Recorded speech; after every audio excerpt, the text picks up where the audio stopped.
Okay, cool to have you on the show. We've started and we went ahead with this whole the history of basically the godfathers of metal in South Africa. Mainly because I think Greg and from VOD and me have been talking about this docu that's out there by Sam Dunn and Banger TV, where they did a stint. They covered metal across the world, and then they did a stint and featured Southern African metal, and they covered South Africa a little bit, and they did a stint to Botswana with all the African sort of death metal bands now, and like the black metal cowboys and all that stuff, whatever they call it. Well, sadly, and they left out what was really important in South Africa, actually the trailblazers, the pioneers, and Yes. and that spiraled into us thinking, well, hold on, and I have to say this. I thought the beginnings of metal in South Africa were bands like Odyssey. And lo and behold, as you'll see in the first interview with Mark Vass and Dean, I was informed that there were way more bands before that. Namely, just to name a few, Black Rose. I played for a band called Painted Black. Okay. We did all of the Judas Priest actually stuff. It was a 3-piece, big Marshall stacks. We used to play at the Out of Town Club with Suck and Hawk. Yes. Goes back a long time. Yes, and I was amazed. There's a huge chapter before that. I mean, Mark mentioned like a machine gun. He mentioned names like Tyrant, Razor, Lynx. And I was never aware of those bands. My history sort of started at, Strider. Yeah. That kind of era, No, but it goes back a long way. As I said, I was like 16. I was in college. Mm-hmm. Well, once I was in college, I was not at college. Supposed to be. Mm-hmm. But if you start playing at 2:00 in the morning, a gig, and you end at like at 6, don't seem to get there.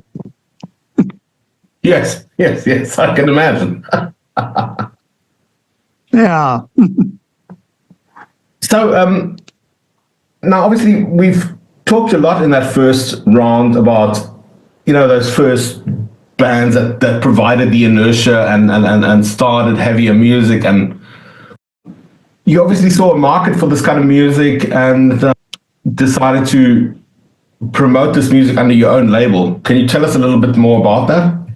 Yeah, basically, we're talking, 1988, and we had the big black buyer boycott here. Mm-hmm. Mm-hmm. And I had, INHOUSE Records I had a lot of black artists, like everyone.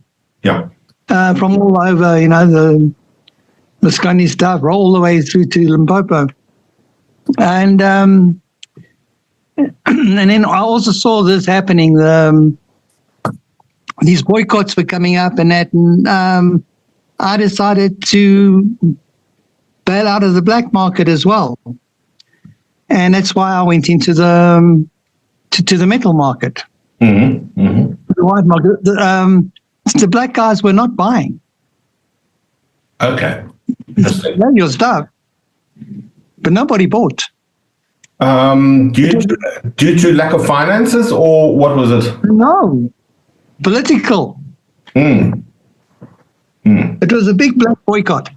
Mm-hmm. Mm-hmm. They bought nothing. Against the South African machine. Yes. Yeah. And a lot of my associates also had a lot of black artists, and I had given all my artists away about 6 months before the bottom fell out. Okay. So I was well on my way with the metal guys doing metal shows for a white crowd. Yeah. For a minority. Yeah. That's what actually saved INHOUSE. And then from then onwards, INHOUSE was always known for the metal stuff. What was the point when you entered, when obviously you'd done your homework in terms of sound and you went the route of, we've discussed your sound background in the interview I did with you a while back. But what was the point when you figured, okay, I mean, not every sound engineer at that time probably thought, ooh, metal, that's the way. What provided the sort of energy for you? Okay, firstly, I was working on mainly at EMI most of the hits, which was your standard, a lot of the black stuff, but also your white country and your white stuff. Top 40. Yeah, it's the top, and also the actual top artists. And, it's not really a challenge when you've got a massive company with tons of bucks throwing it at a popular artist for your album to go platinum or gold, or it's not that hard. Payola. Yeah, but if you take a little 18-year-old that have never been in a studio, and you can turn something out good, I think that's where the challenge lies, and that's where what attracted me to it. Firstly, I'd done rock bands, Pit Porter and bands like that, and even going back further. And as I said, I played metal. Yeah. But so you played metal yourself. You were involved with Axe, was it? Yes. Yeah. That's right. So you were sensitized already in that sense. Well, as I said, I came from Painted Black days. So although I wasn't playing guitar, I was playing keyboards in those days. The big old Hammond T2 and, stuff like that. Yeah. So it was that. It was that. Well, how do we record metal? Yeah. Okay. So that was a big thing for you. That was something I'd never done it. I had never worked with it. So it was a little bit of a thing. I heard the guitars and I went, and getting in the kicks and the snares and all that stuff, especially into your grindcore and the heavy stuff, It was that, and then of course combined with the actual sound engineering courses. I'd started the sound engineering courses, and it was hands-on in the studio at Universal, and I needed bands. Yeah. So, I needed some bands that would come in, and it was a nice deal. You come in and play for the students, and you get something recorded. Yes. Good experience. And that's how it started. Primarily, probably to get experience also. Yes. Yeah. The whole thing. And that started, and then I was approached to produce Odyssey and record and produce Odyssey. It was for Blush magazine. Okay, it was that's how it started. It snowballed from there. I started to record more of the bands, and then I looked at their gigs, and I was going, these gigs are really bad. They got terrible gear. The guys really don't know what they're doing. And that's when I jumped in, and I got connections in the industry, and I got PAs for better prices. And it was fun for me.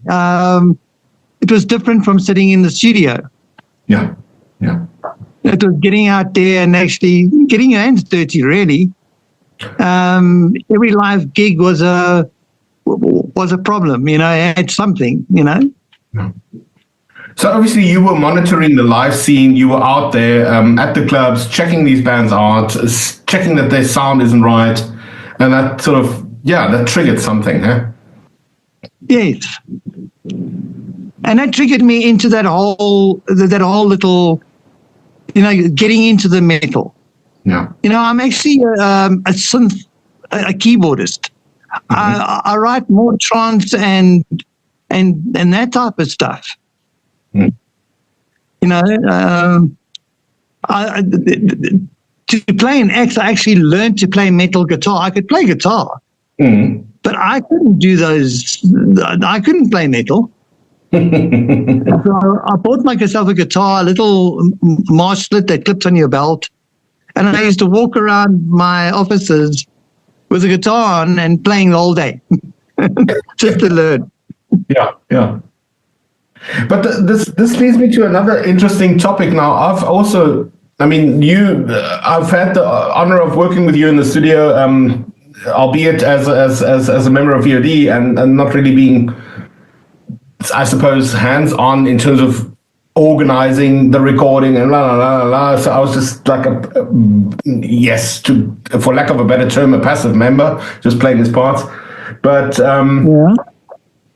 what amazed me later on is when I started forming my own bands in Namibia. Now, it was always a huge hurdle, and now I'm saying this in front of the background of the stuff that you've produced. We're talking Death of Africa. We're talking about the VOD stuff. We're talking about like what you did with Retribution, Denied, and Odyssey and stuff.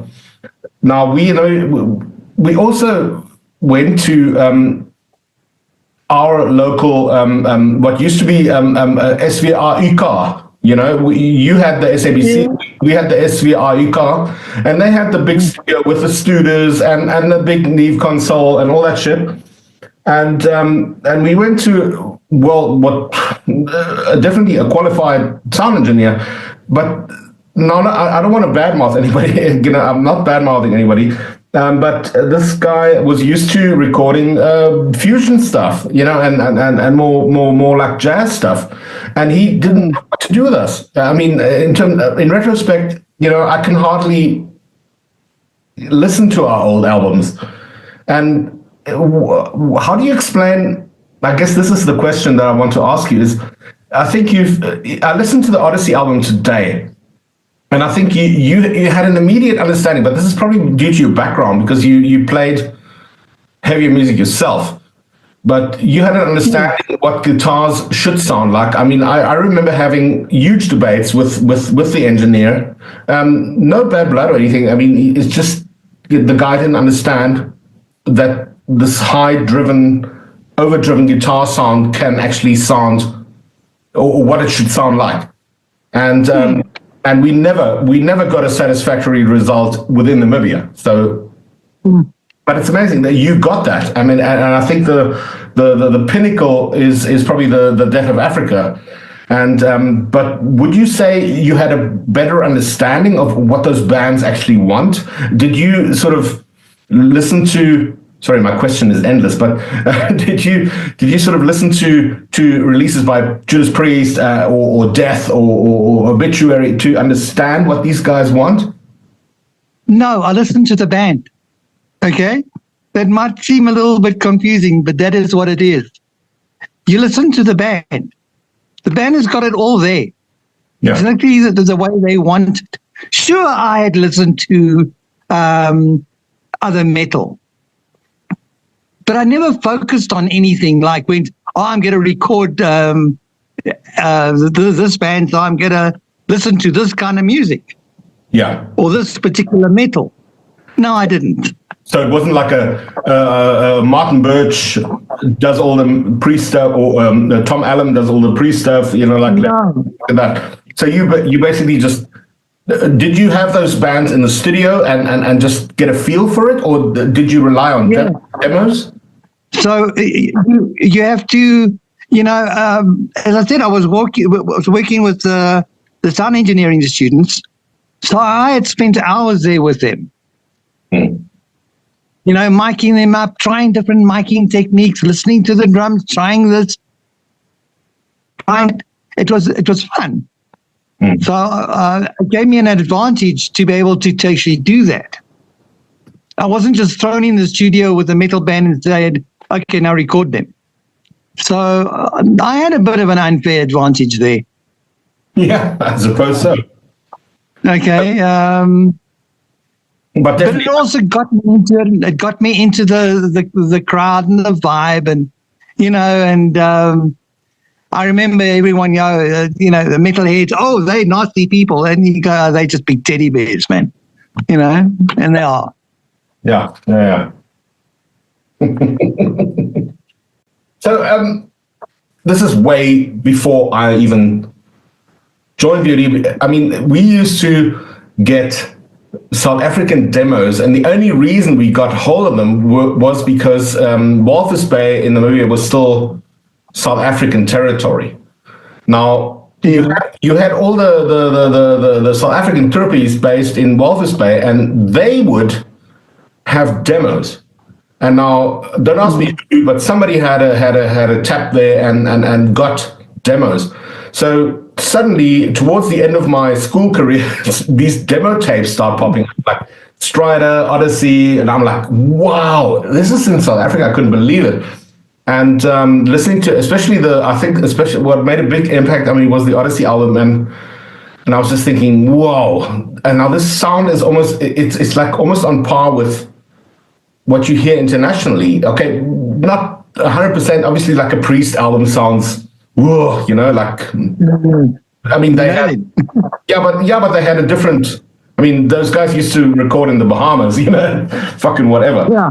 But it's different budgets, and it's whatever, and sometimes spending months in the studio. You obviously had different parameters to work with, but I was amazed at the time at the sound quality even coming out of South Africa. So, yeah, for you, did you ever think that these bands were destined for things bigger, that they're not getting the sort of recognition they deserve? Well, that is what was also part of my whole thing, was to try and, push the bands. Not only with the gigs and the recording, which I started to become encompassed in everything. But musos are stupid. Okay, sorry. And they just expect things to fall out the sky, and not really understand, that they got to put a lot of work into it themselves. Mm-hmm. And I think you can understand that. Well, especially nowadays. I mean, back then was even worse. You had to really do boot camp. You had to really get out there with your flyers, really push your product and that. Yeah. The guys weren't interested. They just like, oh, the label's got it now. And like, like with the gigs I used to put on, I got awesome PAs, proper discs, proper mics, everything. Everything was pro. Who paid for that? Mm. It was me. Mm. Mm. And the bands complained that they didn't get paid for the gig. Yeah. I had just taken a 9,000 Rand loss. Yes, obviously. I mean, the whole backline, everything, that hasn't changed nowadays. That's a big factor. I might have told you this before, a couple of months, this is probably long ago, quite a known club nearby asked me to sort of acquire bands. And it's a big negotiating thing. The bands obviously say, listen, we want so and so much, but then you have to tell them, well, you don't have a backline, and that costs that so and so much. And and obviously we know you if the band comes from Switzerland, yes, there are traveling costs, but at the end of the day, subtract the backline and all that stuff, and then people are surprised. Yeah, there is that. Yes, I hear that. Yeah. Yeah, I mean, it's like the gig that you guys did in Cape Town. It was, I don't know, it was a couple of weekends. I shipped a smart PA down from actually Joburg. So you guys could have that PA down there. Yeah. Who paid for it? I'm not sure in the band at that time, but yeah, anyway. I think you had just started or were going to start. I know you were hanging around. I'm sure of it. Yeah. Was this around the Napalm death time? Yes. Yeah, no, I was not in the band there. No. Well, I'm not too sure it was then or just. I know we did a gig in Cape Town. No, it must have been before. I think it was X actually did it. VOD did it. A gig at the place on their own, and then I think the following, a week later or something, it was VOD and X. Mm-hmm. Definitely before yeah, my time. But anyway, so it was to try. I mean, Odyssey were to be honest, were bubbling. Yeah. We were getting very good actually feedback from it. Yeah. And then the band broke up. I mean, you heard actually Guilty. That track is awesome. Yes. Killer. It's a killer track. I mean, that's 1990 we recorded that.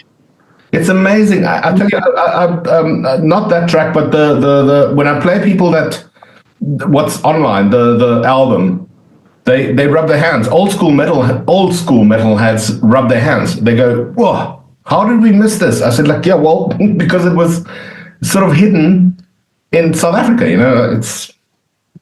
No, we couldn't get airplay. I mean, the only person that played it was Phil Wright. Yes. I mean, obviously, due to the circumstances, the political circumstances, it must have been a problem as well. Sure. You don't know. So, yeah, it was hard. It was hard in those days. And but as I said, the potential was there.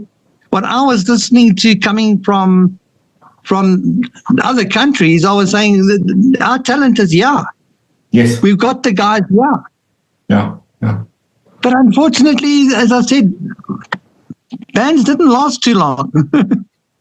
This is only my personal opinion, and the editor may cut this out, but that is my personal opinion with a lot of South African groups as well. Is bands just don't stick it out and do a follow up and move on and and keep at it.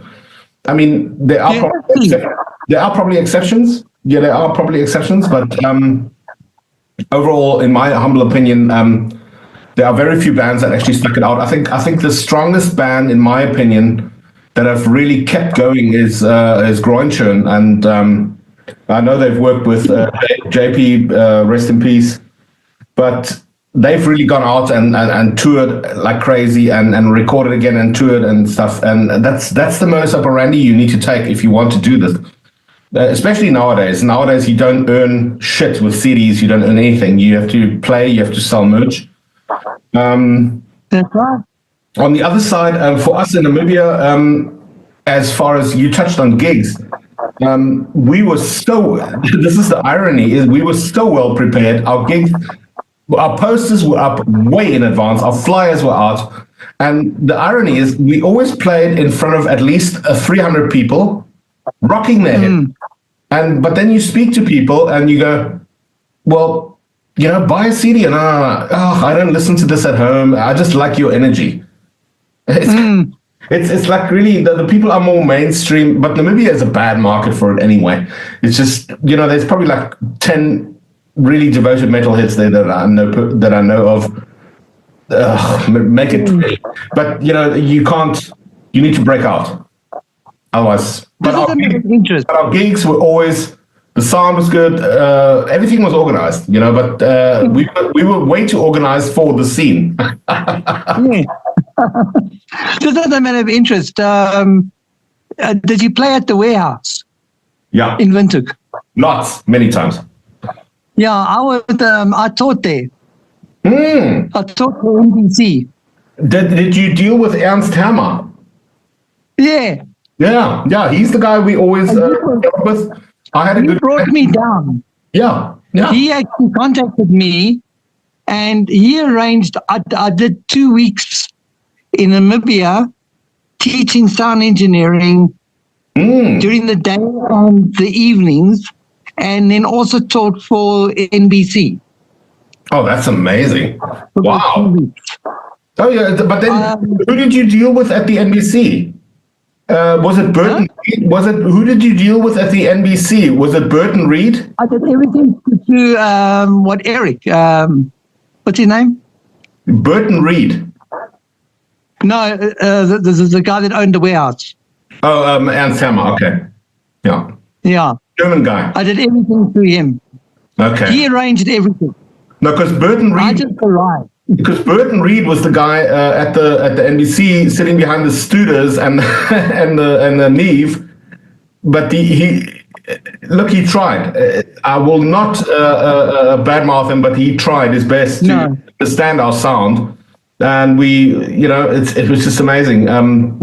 Yeah, but amazing that you were there. Yeah, as I said, I spent 2 weeks there. Ernst had a house that he used to do the band. The thing is, I would teach the guys during either morning session, afternoon session, and in the evening, I'd fly the bands at the warehouse. Whatever band he had on at the warehouse, I'd fly them. Yeah. Oh, that's amazing. It was fun. It was an amazing 2 weeks. And he had a house down the road, about 2 k's down the road. Do you know roughly which year this was? It was a long time ago. It was I'm not too sure. It was must have been about 88, somewhere around there, 86, 88. Yeah, okay. Yeah, that's then way before the time I was active in the Windhoek scene. Yeah. That's way before. Yeah. Yeah, okay. Yeah, there's a big age difference. Yeah. I was still an innocent metalhead at the coast that could barely play two chords. Yeah. But I've always been involved in the heavier music, and I enjoy it. I like my rock, my alternative. I love your goth stuff, and all your stuff. And but that's my passion, and my passion is mixing. I've always been good at it. Yeah. Why, I don't know. And I can listen back to stuff I did 20, 25 years ago, and I go, how the heck did you get this right? Because you were stupid. You knew nothing.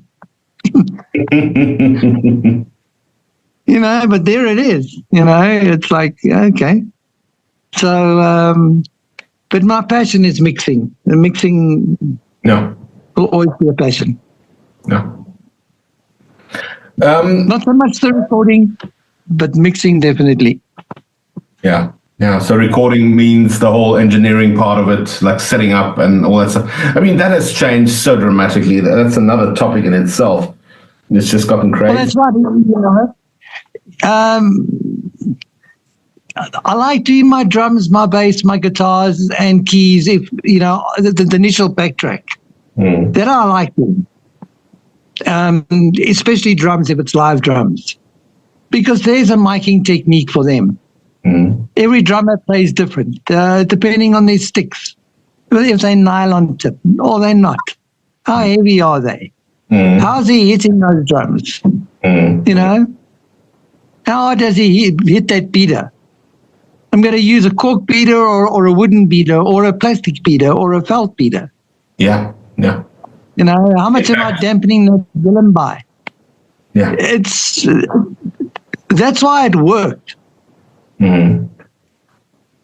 Every band was different. Every circumstance was different. Did you ever? Now you got your plug in, you plug your guitar in, and then you got your preset on your amp, on your simulator. Yeah. And away we go. Reamping is and the you've big thing now. Drum sound. Sorry? Reamping is the big thing now. Yeah. And then you've all got the standard drum sounds, which are really yucky. Yes. And that's where I fall short as well. So I need to do something. I mean, listen to those drums on Odyssey's Guilty. Yeah. I mean, how alive they are. Mhm. You know, But we talked about this. It's that you can hear, and I can hear, and if something's by the grid, you know, yes, it's that human error that even if the drummer is so good, there's still a bit of human error, and that gives it that push and pull, which gives it more dynamic. a good drummer is not a metronome. Yes, exactly. They feel the song. They know when to push. They know when to pull. Yeah, exactly. They're not a metronome. And You that's- don't that they're supported by a drummer because they play, if you like, a metronome.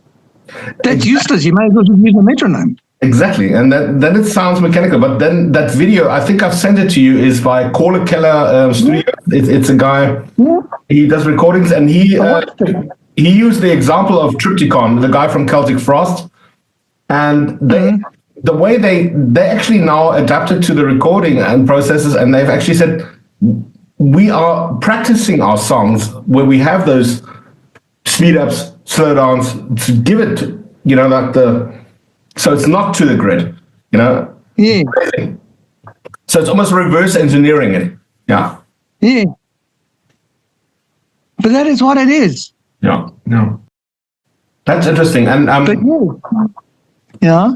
but tell me, what actually led to your affiliation? Was it just I think it was just a distro deal with Morbid Records, huh? Yeah, it was just a distro. It was just, and that was James' goal. Speak to James. Okay. James organized that through, you know, through his little fanzines and, Yeah. you know, that type of stuff. Yeah, that must be because I'm still. He was more involved. I'm still in touch with Olaf from Morbid. I don't know if his dealings were direct with James. I have no idea. He had a few partners, but he's now on a different tangent. Olaf, Morbid Records folded after, and so yeah, and the other guys never resurfaced. Olaf is doing much more of a Celtic, that kind of Celtic black metal kind of stuff now under a new label. But anyway, that was interesting to watch. I thought that was quite a good allegiance there at some point. Can you tell us more also about, you mentioned sound gear and that kind of stuff. In terms of when Napalm, I think Napalm Death was probably the first extreme or heavier band to actually land in South Africa, not mentioning Black Sabbath in, what was it, Sun City? But I don't know if you were there. No. Anyway, but Napalm were like the first band to crash land in modern South Africa. And were you involved in any way in the organization, sound, all that stuff? I flew all our local bands, and we set up for Napalm, and they had an engineer doing their stuff. Yeah, definitely. I did all the local bands. Okay, yeah. All the local bands were signed to me. Yeah. I remember that at Raffles in Belleville, as if it was yesterday. And I just remember, I'm not biased at all. I was not even in the band at that time. But I remember going for Napalm but walking away from the show going, yes, VOD blew me away.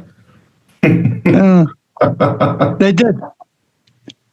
They were very, very good.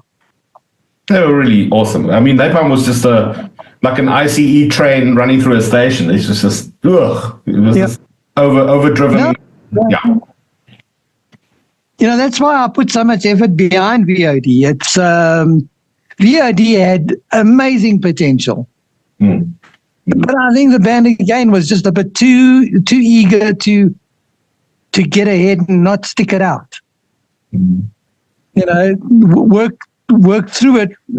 It's that big overseas, I think, calling card.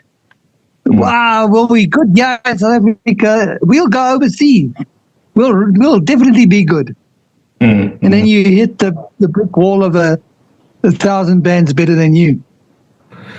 That's another. I mean, I witnessed that first wave when the guys went overseas. Obviously, they were suddenly, I mean, amazing, the bands they played with. I saw the flyers. I mean, it really is the who's who in at the time of UK bands, you know, or London bands. And that can be intimidating at some point. I don't think those guys were intimidated by that. I can only judge from when I joined them after actually leaving the band, I rejoined them just to complete that European tour with Catatonia and In the Woods. And I remember us being a little bit, what do you call it? A little bit out of, I think the casting wasn't right. You know, I think we were more aggressive.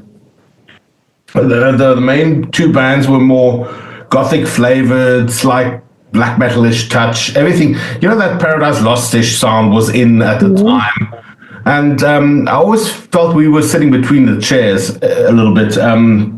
And you could judge that from the shows we played. Obviously, we had our nights, but our best night was probably our concluding night of the tour in Dublin, where the house went ape for us. And it's almost as if as soon as the co-headliner and headliner started, it started fizzling out. That was amazing. You know, that was okay. But we also had nights where we felt we couldn't nudge it at all. You know, it was quite. But it's stuff you have to go through. I mean, you're never going to land in perfect billings, and so. No. But I think in my humble opinion, what would have done VOD a lot of good is I said that I chatted to Francois actually about 2 hours ago, and I said, like, what would have been good at that time was us to regroup in London and actually speak to the label and get another slot and go out again. What you guys should have done is you shouldn't have stopped when you stopped. Yeah. You should have stuck it out. Exactly. That's what I mean. I mean, my, and that was actually my wish. You didn't have to go overseas. You could have done it right from here. Well, in retrospect, yes, you could have regrouped down here. You wouldn't have needed to do the whole relocation. Obviously, the times were different then. I mean, I was also of the firm belief back then you have to go out and be in the scene. But I mean, look at what time has proven. Nowadays, years later, everybody's producing from God knows where. You know, obviously, but we didn't have that clairvoyance. So, but anyway, be that as it may, whether in London or whether in Cape Town, my big thought was, because I had the choice between career and music, and I was maybe I was overly nervous in terms of can I still sort of motor on in my career or whatever. So I opted for career. But I think what would have done good is regrouping, writing new material, taking a break, and then you know, a month later taking the next tour and just keep at it, you know, and because that was still the time. Yeah, oh, geez. Now is even more the time where you have to be live. Nowadays, you don't earn anything from a CD. You have to be live. You have to sell merch because nobody gives you money. Nobody buys CDs. You have to sell merch. That's right. But it's great. Still there. Yes, I'm still there. No, but it's just wonderful. I love this whole discussion. Especially with what we initiated with Mark and Dean on the first video. I hope you're still going to watch it soon. It's just amazing, the development. Like I said, I was very amazed at how many bands were before what I thought were the originators, like Odyssey, Strider. There's Black Rose, there's Tyrant, there's Razor, there's Lynx, there's well, and so many other names that I can't even remember. And for you guys to have sort of developed that, be it from a sound perspective, be it from a musical perspective, I find that amazing. And that's the whole reason why we're doing this. And it's so great to have you part of this. I want to share this audio with Greg. Greg is, by the way, doing all our editing, putting the documentaries together, keeping an overview of what belongs where, and that's also quite a task. So I can imagine. We're going to plan on having, this is now the first wave. We're trying to get all the first wave. Obviously, we're doing it in bits, because otherwise you'll have a Zoom talk with a mosaic of people.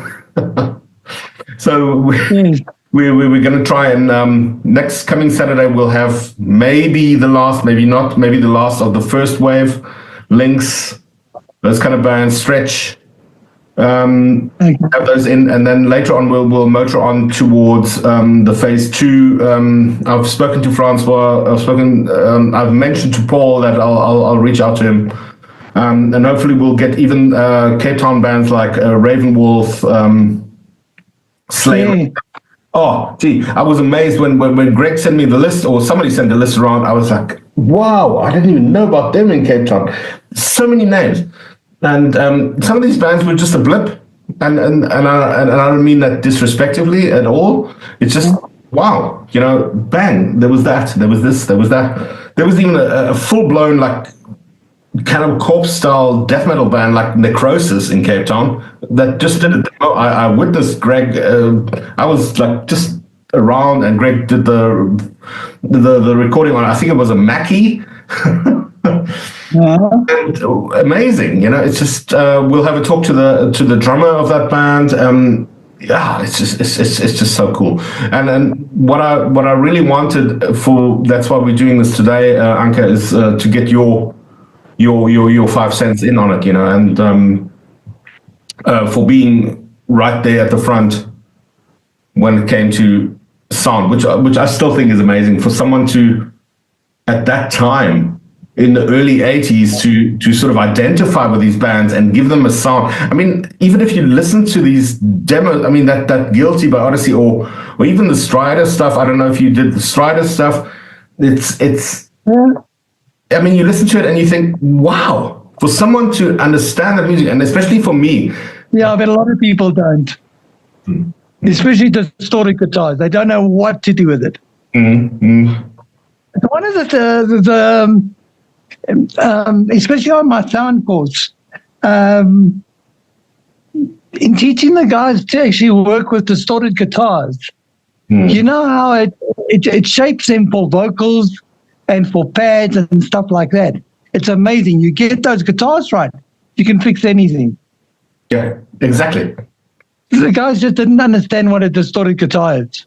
And I was playing with a distorted guitar when I was 16. Yeah. Okay, I think that's about the questions I have. I'm going to cut here. Anke, thanks so much for the talk. I think we've got some invaluable information. Well, great. I wish you a lot of luck with it, because it needs it and it's awesome. Yes, no, definitely. I think this is vital. And as if you watch the interview with Mark Vass and Dean, everybody really values your input in those days and getting the metal scene where it is. And look, there's no disputing you are definitely the person that got SA metal sounding like it is. Okay, cool. Okay, go well. Have a good evening. Okay, same with you. Okay. Yes, man. See you. Ciao. Ciao. Bye.